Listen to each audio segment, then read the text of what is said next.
Today on Inevitable, our guest is Stu Landesberg, co-founder and CEO of Seneca.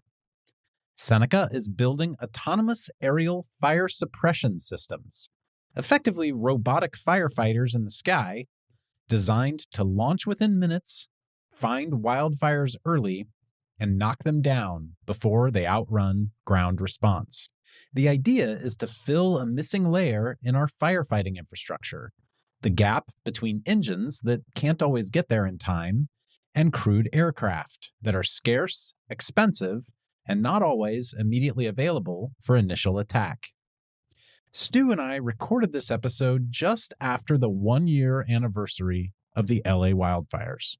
And a year later, the physics of the problem haven't changed. Wildfire is still a race against time, and once you miss the early window, you're no longer talking about suppression. You're talking about containment, loss, and recovery. In this conversation, we dive into what Seneca is building, how it works in practice, where it fits operationally, and why early airborne response may be one of the most important unsolved problems in climate resilience. From MCJ, I'm Cody Sims, and this is Inevitable. Climate change is inevitable. It's already here. But so are the solutions shaping our future. Join us every week to learn from experts and entrepreneurs about the transition of energy and industry. Stu, welcome to the show. Thanks for having me, Cody. Great to be here.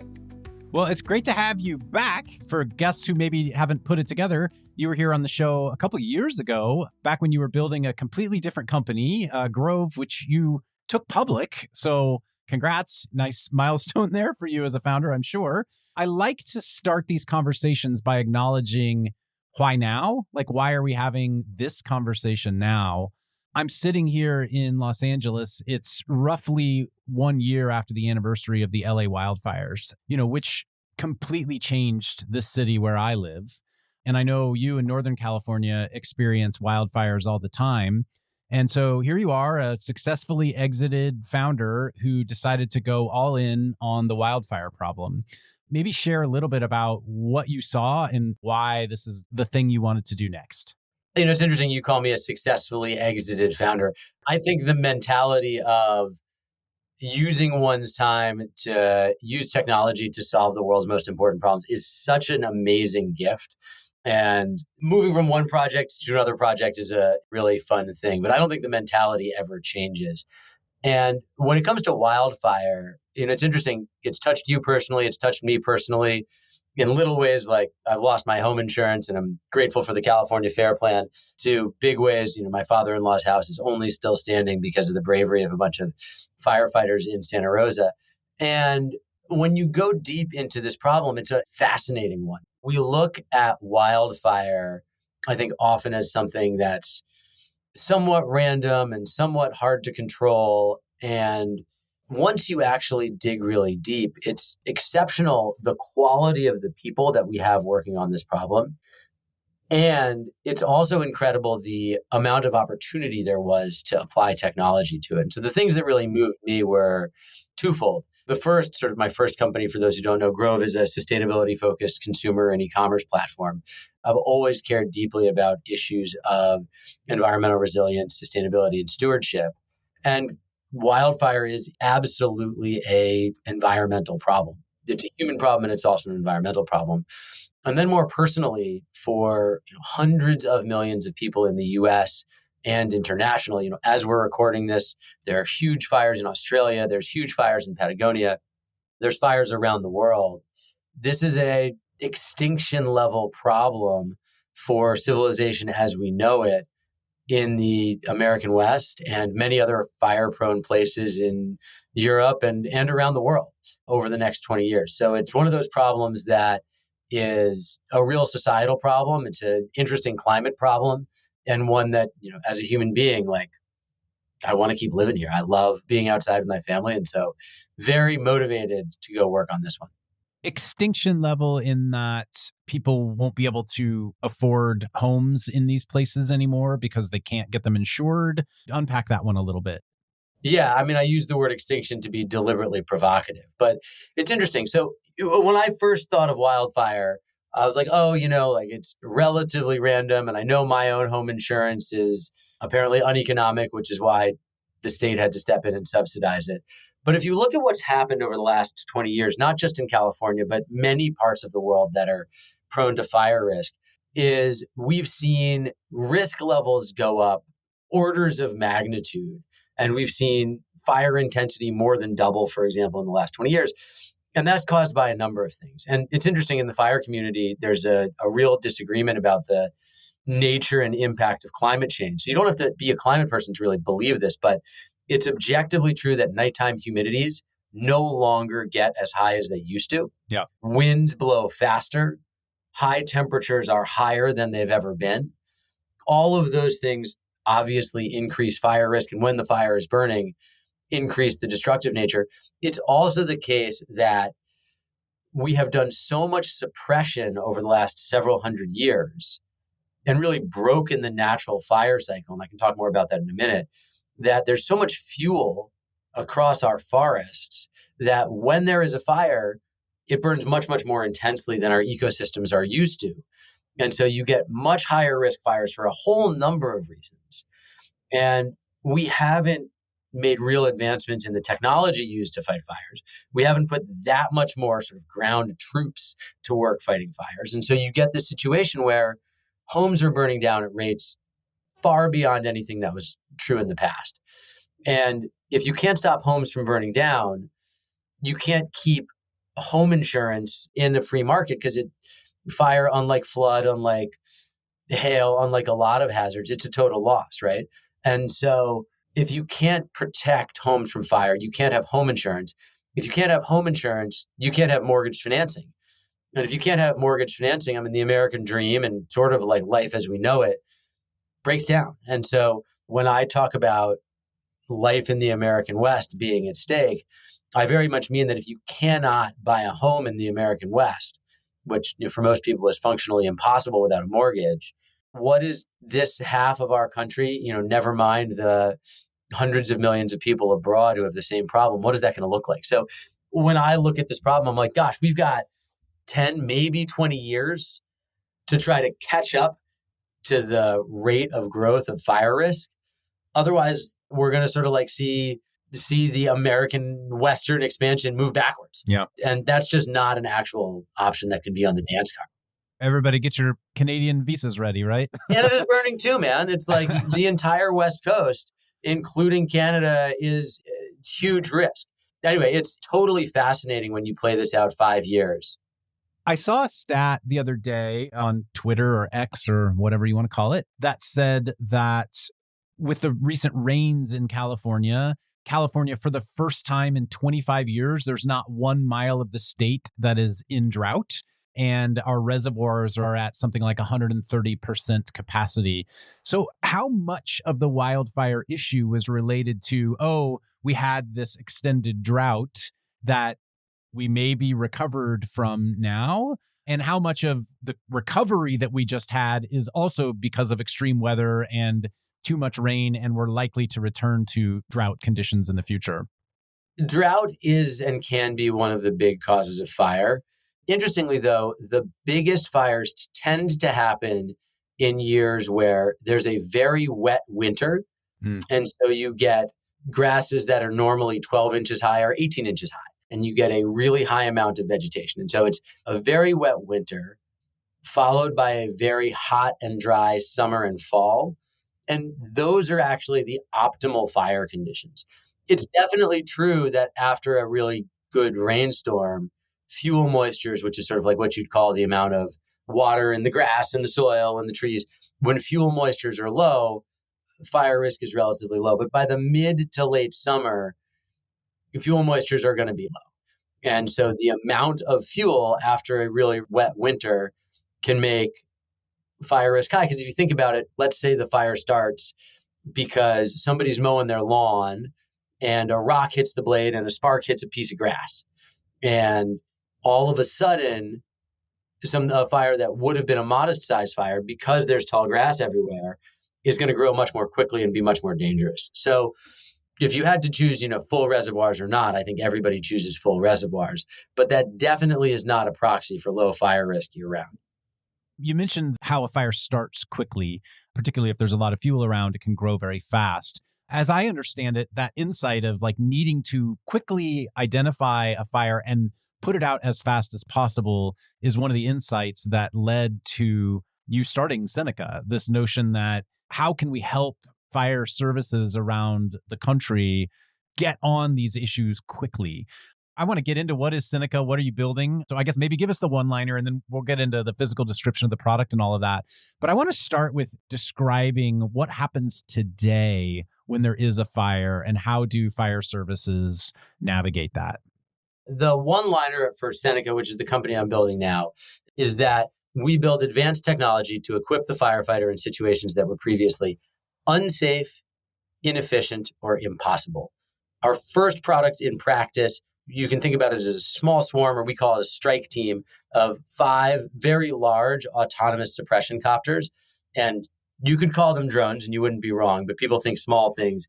And these are very large. These are big. They're heavy. Yes. They carry over 100 pounds of Class A foam per aircraft. And so across the 5 of them, you've got 500 pounds of Class A foam, and we shoot that at 100 plus PSI. So it expands about 10x. So if you think of 500 pounds of water, it'll play more like 5,000 pounds of water, which is about the same amount of suppression power as you might get from a wildland engine. And so the reason this is our first product is if you want to solve the wildfire problem and you spend time with the most experienced chiefs and fire scientists, it's all about how do you catch the fire early. Fire grows exponentially, and every mega fire started as a spark. What we built, and you're like, okay, well, we need to catch the fire early. How do you do it? Well, you got to fly, because if you drive, you're going to take a circuitous route. You got to fly directly there. It, of course, needs to be autonomous, and it needs to be cheap enough, remotely deployable enough that you can put these out across distributed infrastructure, in a distributed infrastructure way, where you say, okay, we know that there's really high risk in this part of the hills outside of LA where we may not have a fire station, we may not have trucks running all the time, but you can leave a strike team of firefighting aircraft out there. And as soon as you get the first detection signal, up they go. And they can be at the fire inside of 5 minutes. And if you bring effectively a full wildland engine's worth of suppression to a fire within 5 minutes of detection, you've usually got a pretty good shot at, even if you can't get what's called knockdown or knockout, which is effectively stopping the fire's progress, you can really slow it down in exponential growth. Just slowing it down counts for a lot. So that initial attack is the best shot we have at high-risk fires. And the best shot we have at initial attack is through autonomous firefighting aircraft. And so that's what we built. What's the current state of initial suppression for a wildland fire look like?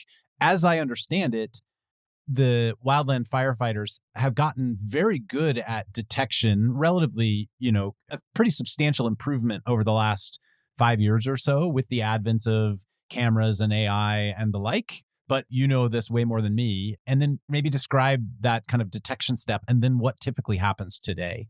So when you think about detection, there are lots of different ways that a fire can be detected, and almost all of them are relatively capital efficient and getting better all the time. Cameras, you mentioned, but also sensor networks, satellite, and then, of course, there's hundreds of millions of people walking around with cell phones in their pockets all the time. And that still very much counts. By the way, a reminder to anyone, if you are driving down the freeway and you see a plume of smoke, freaking call 911. Exactly. It doesn't matter if you live there or not, just do it. And you can't expect that someone else made that phone call. Well said. I appreciate you addressing the tragedy. It's not quite the tragedy of the commons, the bystander effect.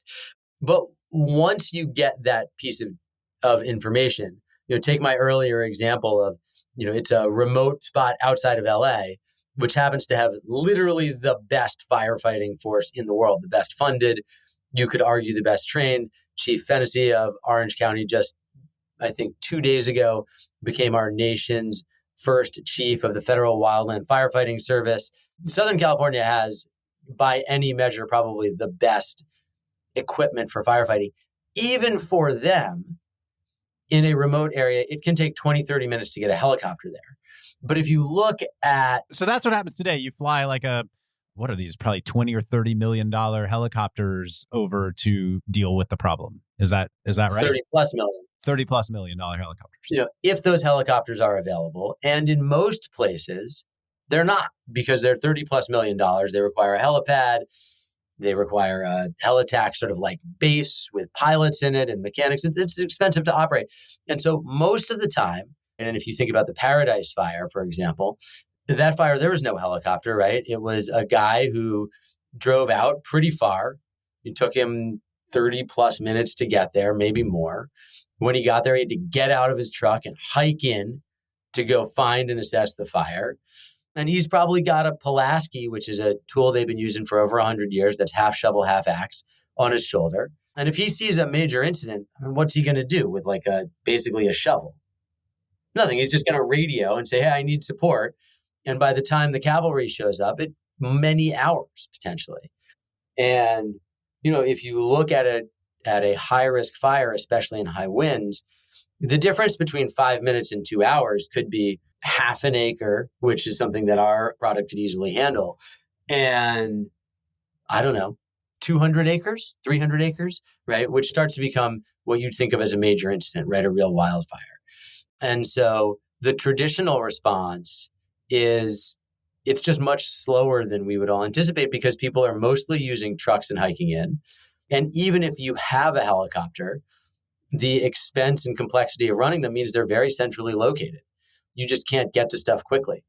We looked at this whole problem and said, hey, detection's actually pretty good. What is the optimal piece of technology for initial attack? And we went ahead and built that. How a drone product, and we talk about, with the LA fires, I know what the big issue was wind, like crazy, crazy wind that day. Can you fly these drones in 50, 60, 80 mile an hour winds? Of course, it's just a physics problem. The first thing I said is we build products for situations that were previously unsafe, inefficient, or impossible. And, wind is one of those situations that comes up every single time. If you think about it, people often know where the fire is going to be, and they know which direction the wind is going to blow in.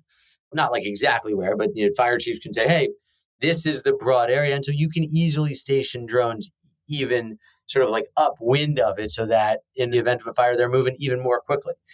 But there's this really powerful moment when I was doing research for the company. I was down in Orange County meeting with some of the pilots in their air ops division.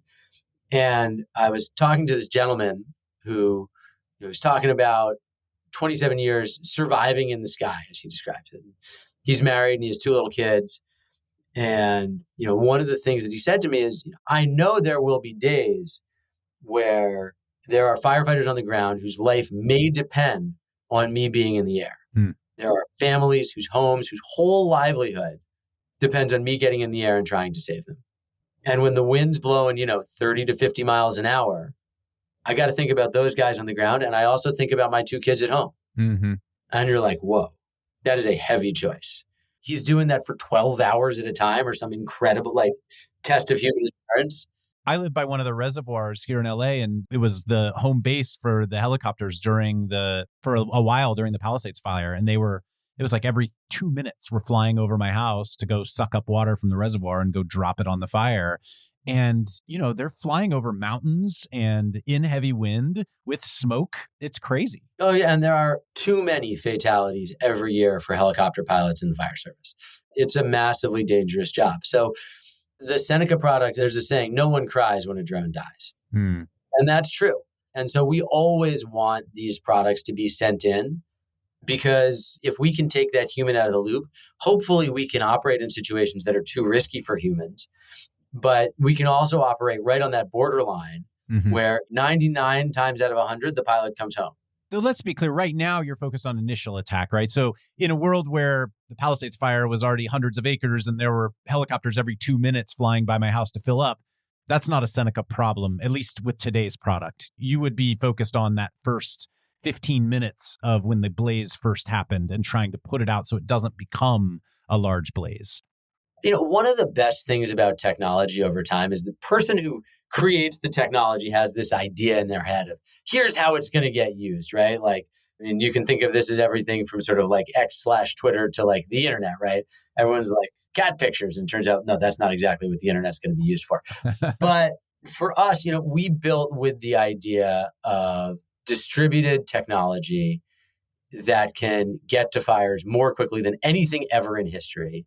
And in that way, help to create a new harmonious fire cycle by eliminating the wildfire risk, right? Because you can get there early enough. And also being useful in prescribed burns, et cetera. But so you build this piece of technology, but in practice, you then hand it to a customer, to someone who's been fighting fires. And there are hundreds of uses. If you think about the Palisades fire, it was almost certainly a reignition from a fire a week earlier. And so for those who don't know, after fires put out a fire, they do something called mop-up. And what mop-up is, this is true, literally the firefighters will walk shoulder to shoulder through the burned out area. Sometimes they'll like crawl through it on their hands and knees and look for warm spots. And when they find a warm spot, they sort of like put it out completely so that if the wind blows, if the weather changes, there's not a reignition event. And if you think about that, it makes a ton of sense to do, of course, but it is insanely labor intensive to have guys crawling through like the giant burn fields. And if you are in a high risk area like Southern California, in high risk weather, and you've got a limited number of firefighters, you have to make rational trade-offs of like, I've got an active fire over here, I've got guys doing mop-up over here, which of those has to be higher priority? And so I think people made really good decisions with the knowledge they had at the time, but mop-up is just really time intensive.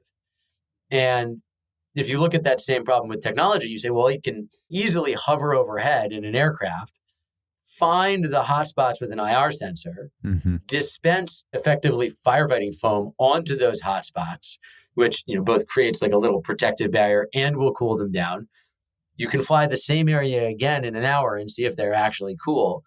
And you can cover so much more terrain than you could with people.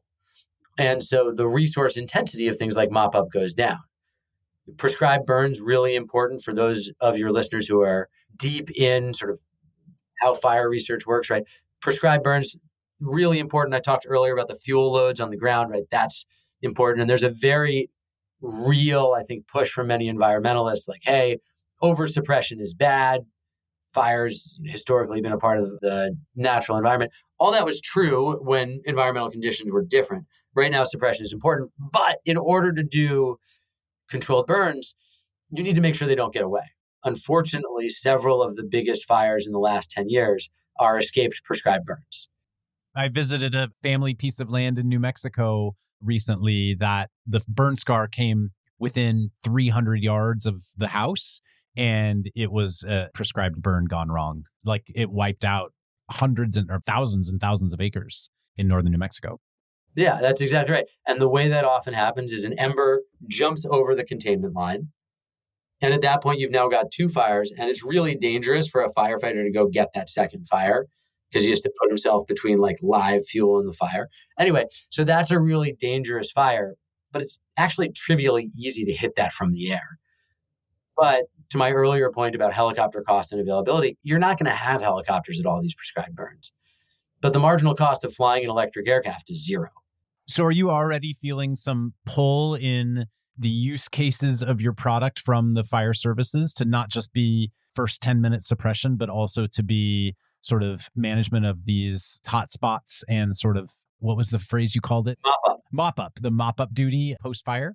We show this to them, and it's very cool. One of the things we'll do with fire agencies is we'll come and visit them, and we'll bring an aircraft, and that's good fun. And then we'll light a fire at our flight range in Petaluma, and we'll have the fire agency, and wherever we are, Colorado or SoCal or wherever, they'll put out the fire in Petaluma through our app. We use an iPad so the screen is bigger, but you can do it on a phone. Through the app, they'll put out the fire with like an autonomous aircraft. And it's kind of mind-blowing. But you show them this, and they're like, oh, well, I could use this for inaccessible areas. I could use this for verification, right? If there's somebody reports smoke on a ridge line, how are you going to get up there? You got guys like hiking up for an hour potentially, and then they're off other calls for however long it takes them. It's really hard. They look at it as they can use it for heavy lift operations, right? On a fire, you got to move pallets of water and tons of gear and medical supplies all the time.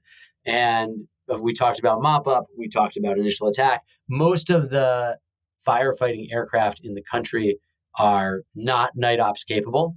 And so at night, traditionally what you did was you hoped that humidity would go up. And you talk to a firefighter today, you say, what do you do at night to fight the fire? Like, oh, we go in there.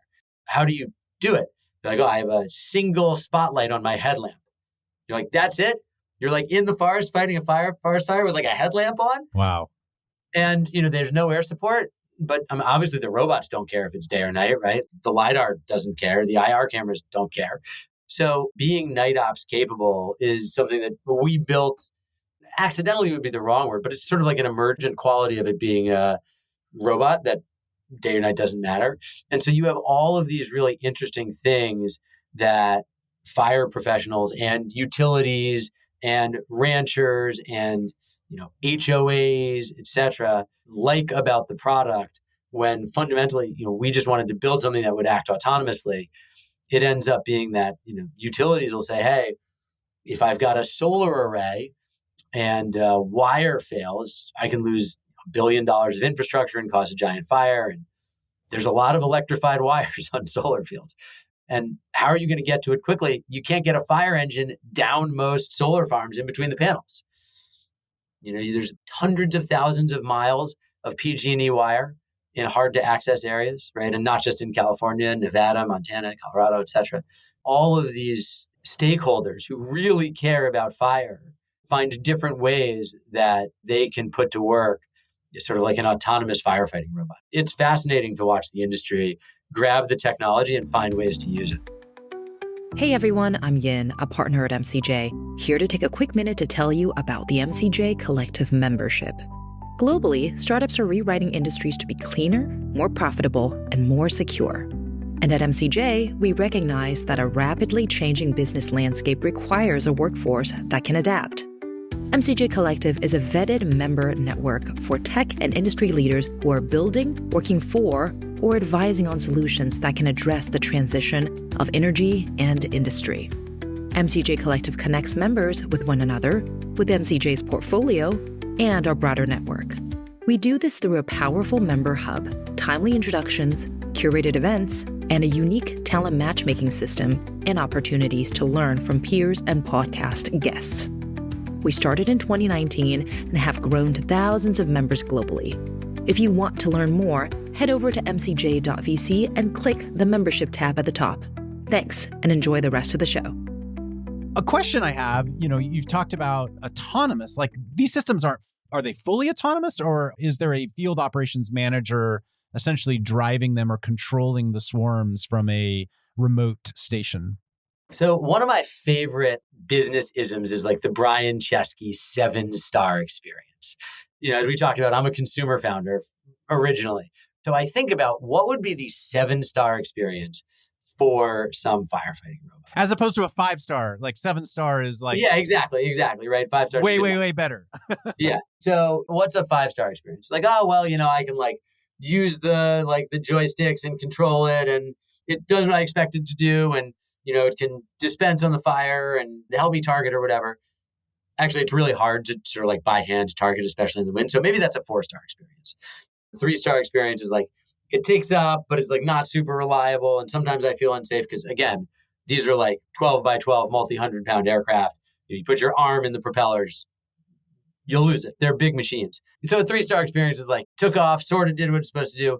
4 stars, you can pilot it. And it does. Right. 3-star experiences, you drove this 100-pound machine up and you were trying to save a home and it drove itself through the roof of the home and now you got a real problem. Well, that's probably a 1-star. Okay. But so a 5-star experience is it's got guidance to help you fly it and it helps find the fire and you can do that. And then you need to be a pretty trained pilot, but you can land it. So what's a 6-star experience? A 6-star experience is probably that, well, you don't need to be a trained helicopter pilot. because there's a shortage of helicopter pilots. You don't need to be a trained helicopter pilot. And instead of costing $15,000 an hour to operate, like most helicopters, that's basically free to operate. And, instead of being hard to find the fire, it can use the sensors on board and do a bunch of calculations to get a pretty good shot at the fire and to account for wind reasonably well. And so it sort of feels like magic to the pilot. It's that easy to use. And then what's a 7-star experience? A 7-star experience is that it can connect automatically to dispatch. And as soon as it knows where the fire is, the aircraft to just take off autonomously will fly there. They know the no-fly zones, the stuff that you're supposed to fly around. They'll fly to the waypoint. Probably you don't know exactly where the fire is, right? Somebody calls in, there's a fire on the hill. And the aircraft is smart enough to say, hey, I can use my onboard sensor package to see the smoke, autonomously navigate to the fire, and give the pilot in command the ability to override or make changes or change the view. But the aircraft will just autonomously go and knock out the fire. And an 8-star experience is it gets there and it can tell the difference between a spot fire, which is sort of like you can think about a spot fire as being like sort of like a fire that's a circle and not that big, almost like a giant burn pile type fire, and an early start in like a grass fuel model, which will have like a fire front. If the prior is you want to sort of put out a spot, this is like you want to put out a line. And the aircraft will know the difference and coordinate themselves. And a 9-star experience is that aircraft then lands, recharges, and refuels. And anyway, some of that stuff is in the future, and we can't do it. But, we can get from, the 5-star experience you might be used to from using a DJI drone or whatever, up to a 6 or 7-star experience, right? And that's why there's so much autonomy built in. It's absolutely human pilotable, and a pilot can always override for safety. They can override for any number of reasons. But fundamentally, to deliver that 7-star experience where you can take someone with safety training plus 5 or 10 minutes of training on the app, and if they have the right certifications, which take a few hours to get, they can now control a strike team of aircraft really effectively. That goes above and beyond and starts to feel like magic. It's a 7-star experience for the customer. It's also much, much more effective. So anyway, yes, there's a really high amount of autonomy, even though we keep a pilot in the loop. Before you just answered all the 7-star sort of experience items, the next set of questions I was going to ask you about is like, what is it about Seneca that is unique from buying an off-the-shelf drone and retrofitting it with some kind of payload to do fire suppression that you couldn't just use a DJI drone from China? I have to imagine fire departments are experimenting with these things. It sounds to me like one of the big value adds that you're bringing is the software package and the controls and building solutions directly for firefighting into the UI that these fire departments are building, because they're not software companies. They're not able to build all of those controls themselves into their solutions. There's 2 points here. The first is you should think about these as small helicopters, not drones, right? So the camera drones that DJI is well known for, and there are a number of other folks who make, are valuable tools. They're really sort of a different class. This is more like a firefighting helicopter than it is a camera. And again, maybe on that point, we didn't even really describe the physical product, but we said they were heavy, but they take multiple people to move them. Maybe describe the layout of them quickly for folks. Go to Seneca.com, check it out. But they're large quadcopters, and they carry, the overall weight is somewhere between 250 and sort of 350 pounds. They carry, like I talked about, 100 plus pounds of Class A foam. The bodies are what, a few square feet wide? 12 by 12 when the arms are all the way out. When they take off, they're loud and imposing, and it's a helicopter taking off carrying a few hundred pounds. It's sort of like a little bit more than the footprint of like a Volkswagen Beetle, if you think about it that way. It's not shaped like a car, but it's basically that footprint. Almost like a parking space is if you think about the size. Yeah, they're quite imposing. And so they're very different than the camera drones. We also have just made an insane choice as a society to let China control our drone infrastructure, right? There's almost no version of the world, and we're getting smarter about this. There's no version of the world where autonomous aircraft are not more important than they are today. There's no version of the future that doesn't see more drones of every type. And we need to get good at building those in this country, just P0. The Chinese supply chain, I'll describe it as unreliable for any number of reasons. But even just as someone who loves the country, we have to be good at building these in the US. Can you imagine there's a big fire, you're relying on this technology, and for whatever reason, there's some entity abroad that can just prevent our most critical technology from functioning? I mean, give me a break. That can't possibly be how we're going to build actual resilient infrastructure. So, I mean, we're very proud to make it in the US and very proud. I don't want to describe it as a side quest, right? This is a core part of our reason for being, is sort of like American resilience. And I think a real part of that is how do we get good at this industry in the US? On that side of things, I mean, it's such an important topic. You're manufacturing and assembling in the US. Are you able to source your supplies to build this from the US, or are you still relying on China for most of the motors and things that you need to actually assemble the drone? The aircraft. I will no longer call it a drone as you've described it. The autonomous suppression copter. Exactly. The autonomous suppression copter. Yes. Don't call it a drone. It gets offended. It depends on how deep in the supply chain you look. If you think about when you buy a motor, even from an American company, or a battery with an American supply chain, at some point, did some of the rare earths or some of the magnets come from China? People may say no, but maybe they came from Cambodia, which doesn't mean some of the physical metals you just cannot get in this country. Mercifully, most of the thinking and sensing components you can. And so we have a very NDAA compliant, sort of beyond NDAA compliant approach, which is not just made in America, but proactively we will source to the fullest extent possible every component from the US, and in the very few cases you can't, we'll source from allied nations. But you think about a company like NVIDIA, clearly an American company, some of their chips are made in Taiwan. And so there's a very global supply chain, but there's also no question that this is an America first product. So that may mean that right now your total bill of materials is more expensive than it would need to be, but you probably also are not selling to extremely price sensitive buyers. Is that right? It's not like you're selling a commodity product here. It depends on how you think about it. It's as expensive as it needs to be to deliver the level of reliability that our customers are counting on us for.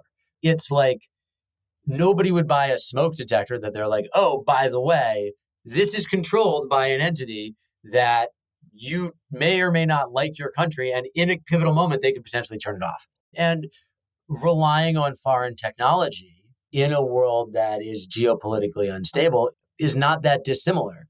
So I would say that, sure, there are cheaper products on the market, and they feel less expensive until they don't work, and then they're much, much, much more expensive. And so, there's an expression that quality is free for those willing to pay for it. And I think that in a product that in many ways really is the difference between life or death, you have to build that reliability is more than worth it. And that means not just, hey, does the software work, but is that reliability built into every step of the supply chain? If you take that logic further out, you have started with a target market where there's urgency and there's not really a solution on the market, and you're building an American-made large flying vehicle. Do you see there being dual use implications for the company in the future, where it's not only used for fire suppression, but is used in defense broadly? You're not the first person to ask about that. But when I look at the fire issue, there's trillions of dollars of American real estate at high fire risk today. That number is going to go to tens of trillions. And I think about the best way that we can protect this nation is to protect its communities. And it is almost certainly not lost on terrorists and our adversaries that the Palisades and Eaton fires, the LA wildfire complex, that did a heck of a lot of damage, and with a couple of matches, basically. They weren't sort of started with a match, but you know what I mean. Yeah. It creates a roadmap for arsonists who want to do a lot of damage. That's for sure. When I think about the most important things for our country, to me, protecting the American West from fire, and look, there's a big fire in New Jersey last year, right? But protecting the high risk places across our nation from fire is to me at the top of the list. And I don't think there's a company better positioned in the world to make that impact. And unlike many of the other problems that you look at, hurricanes or floods or many of the geopolitical things, you sort of cannot solve them with technology. Mm-hmm. But fire actually is a problem where you can use technology to, I don't want to say you can 100% solve it, but you can get damn close. For the people listening to this podcast who are thinking about like, what field should I come work in? Fire is one where incremental technology can help turn the tide on this more than almost any other thing. So Seneca.com/careers, hiring across the board. B, I know I'm not doing my job if I don't make sure to throw that out there. It's a great company. You should come work for it. It's amazing. I tap dance to work every day. Could not love working on this problem more. When I think about our focus, I am really privileged to get to serve the country in this way. And I view it as a absolute P0 problem and one that we're going to be able to make very real progress on in the next several years, right? Not just in our lifetime, but like in the next couple turns of the crank. Let's go from that down to a few more specifics about the company. You are selling the product as a physical piece of hardware today to fire departments. Like, what does the actual business model of Seneca look like right now? So different customers want to operate it differently, but the product, as you said, it's the physical product. It's the basic module is 5 aircraft strike team, and then either a mobile launch vehicle, which people can use to sort of transport the aircraft to high-risk locations. You can move them from mop-up. We talked about all that before. Or sort of remote launch deployment where you can put this out in the field in your high-risk places. We bring our own Wi-Fi. We bring our own solar power.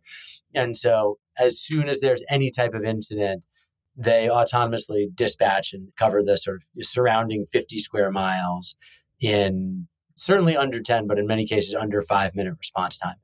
The customer set is, as I mentioned, it's fire agencies who tend to be, they're fire professionals, right? So they're the tip of the spear. They're the Michael Jordan in the category.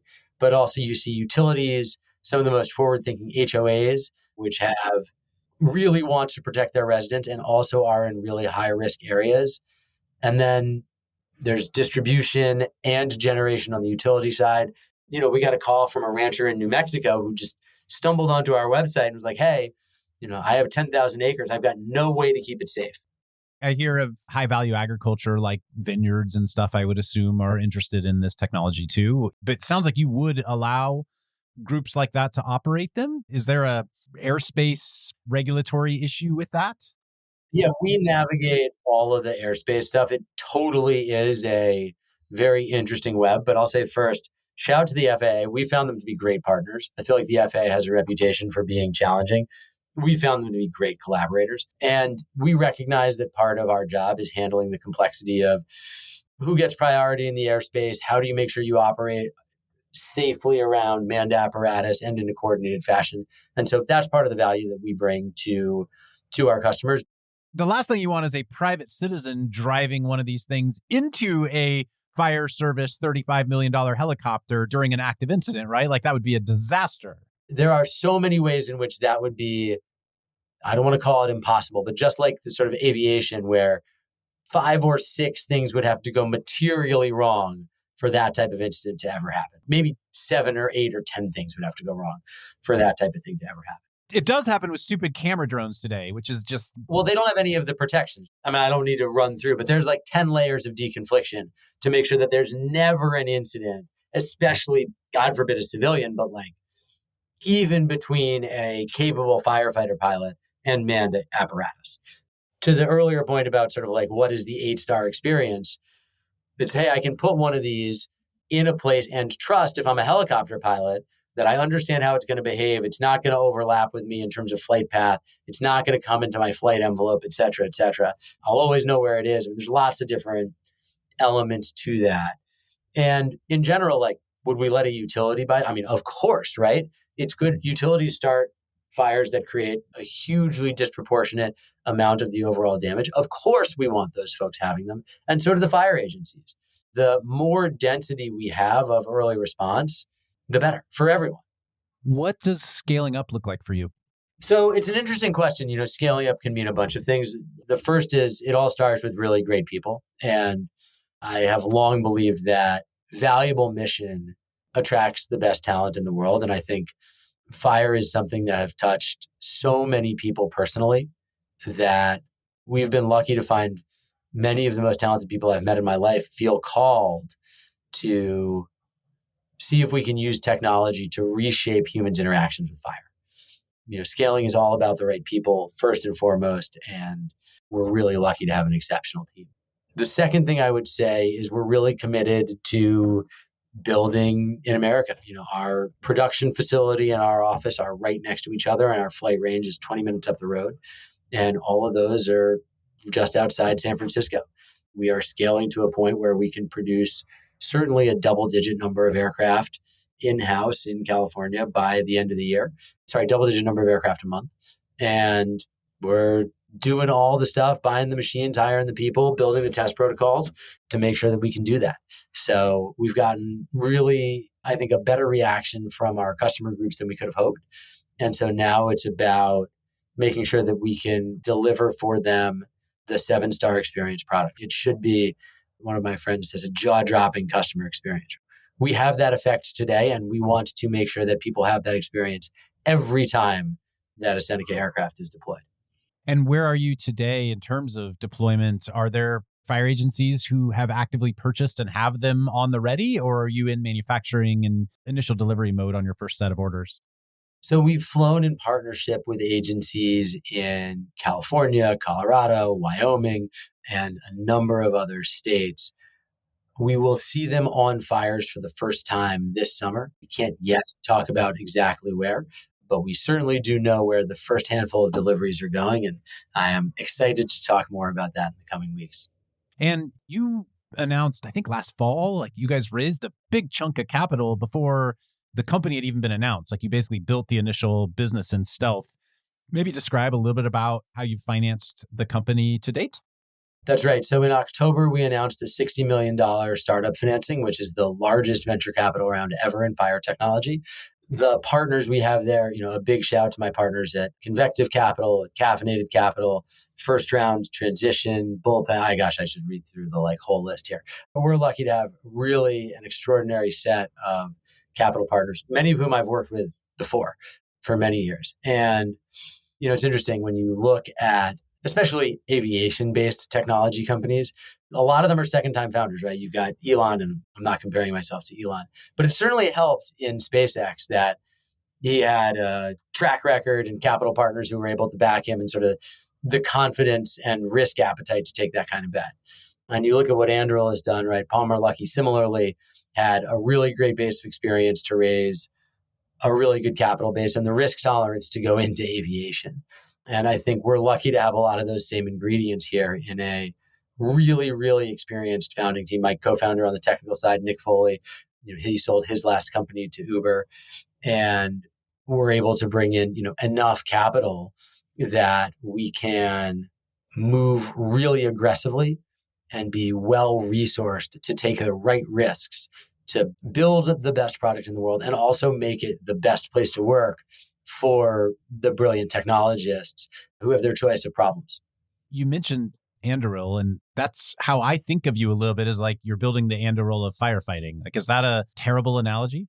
That's a fine analogy. We also think a lot about Palantir, right, who's done a really nice job on the software side in particular. And, you mentioned it. We think of ourselves more as a software company than a hardware company, but it's sort of is your brain or your heart more important? I don't know. And so we look at what's been done for the military, I should say in partnership with the military by forward-thinking Silicon Valley companies. And we say, those folks, men and women of the military, put their lives at risk to protect the way of life that we all enjoy. But interestingly, fire has done more to harm American cities than any foreign adversary in the last 50 years. Firefighters are also asked to put their lives at risk. And we need to bring them the same type of innovation as we've seen for our armed services. And that's a big part of the thinking. One thing we haven't even hit on is the emissions impact of fires. You talk about its harm to American cities, but when we talk about climate change as well, as I understand it, these giant mega fires have been around since the dawn of time, but these giant mega fires are a new phenomenon and from an emissions perspective have a notable footprint. Yeah, I mean, fires today are not the same as fires 100 years ago. Indigenous fires, or if you were ever in Australia in the outback, you see the really low intensity fire that's sort of like almost always burning. Those are really, really different than the mega fires of today. And so there's a lot of different stats. I think I've seen somewhere between 8 and 20% of global carbon emissions come from wildfires. In California, all of the energy improvements of the last 20 years, I think, get wiped out like every wildfire season. If wildfire was a country, I think it'd be like the third biggest emitter behind China and the US. We deliberately do not position or think of ourselves as a climate company. One of the really wonderful and interesting things about wildfire is it's one of the few places where dealing with the symptoms also helps deal with the cause. And so to the extent that you believe that increasing carbon emissions leads to a warmer climate or lower humidities, especially nighttime humidities, et cetera, then reducing the carbon emissions from wildfires can also help. Reducing wildfires, you're dealing with a symptom, but also the elimination of that symptom helps to ameliorate like some of the real root causes in terms of temperature and humidity change. This is a very real emissions issue. And, I feel like emissions get all the attention when it comes to environmental stuff. But habitat loss, the chemicals and poisons that flow into our water every single time that there's an event, the cancer rate among firefighters is 20 times or something insane number the normal population. I can't even imagine. These are dangerous things. They're very real. I am nervous to go to the beach in Malibu right now because I still don't know exactly what's going on with the water there. There are way more coyotes in my neighborhood now than there were a year ago, I assume because they've lost a lot of habitat. I'm seeing these things in my real life, given the fire that happened here a year ago. Nature is powerful, man. We can act like we are more powerful, but nature's always more powerful. Stu, this has been super interesting. Anything else we should have hit on that we didn't talk about?